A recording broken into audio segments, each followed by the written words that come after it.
Today's topic, we are going to be talking about preparation for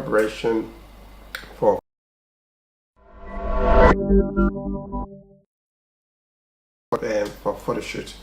Now, obviously, we're also going to talk about types of camera. We're also going to talk about how to get inspiration for fashion and beauty photography.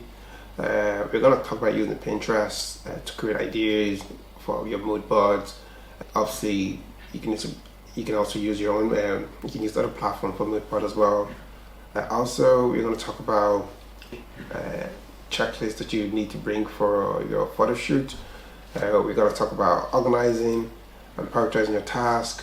Having a checklist to make sure you have a successful photo shoot, because what would happen if you suddenly got to the photo shoot and you forgot your lens, or you forgot your extra battery, or you have to run back home. So you need to plan for all this kind of stuff. Now, another thing to talk about is we're going to talk about is networking with fashion and beauty photographers and other models and people in the industry.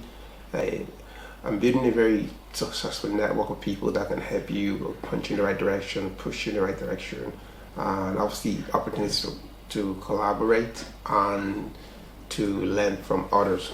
Now, without further ado, we're going to get into it. Now, the importance of preparation in photography. Obviously, they said there's a saying that prepare to, if you don't prepare, you're preparing to fail.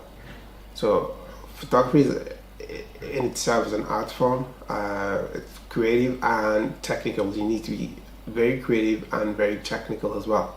Now, obviously, being a skilled photographer and taking beautiful pictures, striking images on the fly is great, because sometimes I can just go out there and pick up a camera and shoot anything without any sort of planning or inspiration. Now, often the case is the best photographer that I know are often prepared.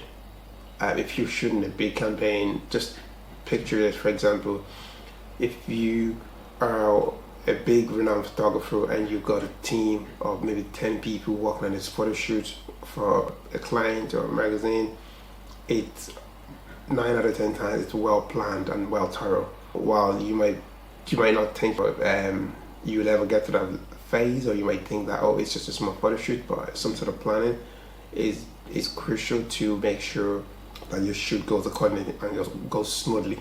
So you want to prepare in terms of your preparation is not only just about checklists, also prepare in terms of lighting. You need to know which kind of light you're going to be using, posing. If you need to have a couple of poses ready, saved to show the models, like the instructions you want, or whatever the instruction the client is giving you to make sure the shoot goes according to plan.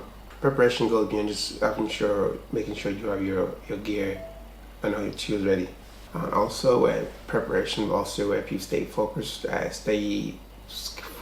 make sure you have a successful photo shoot. There's nothing worse than going on a photo shoot and feeling like you didn't get any great shoots. 9 out of 10 times is because of lack of preparation. Did you spend time ahead to look for a location? Did you spend time ahead to work with a stylist? Did you spend time ahead to communicate the vision to the models, to let them know exactly what your expectations are? Obviously, with any creative endeavor, you have to be very flexible. Like robotic, it's not really just a robotic thing, but it's just to have some sort of structure in place to make sure that the shoot goes according to plan. Just in conclusion, preparation is vital. It's a very fundamental aspect of photography. Okay, by taking time to go there, but taking time to know the subject, and taking time to know the kind of pictures you want to get from the shoot, and having a clear vision, and for the work, working with preparing with a team, making sure everything that's needed. How many looks do we need to do? How many makeup? Maybe the makeup artist is only going to do 2 or 3 looks. So now you'd have to factor that in. How long is the shoot going to take? The logistic of the shoot, all this kind of stuff. So that's the fundamental of preparation in photography. We will see you in the next video.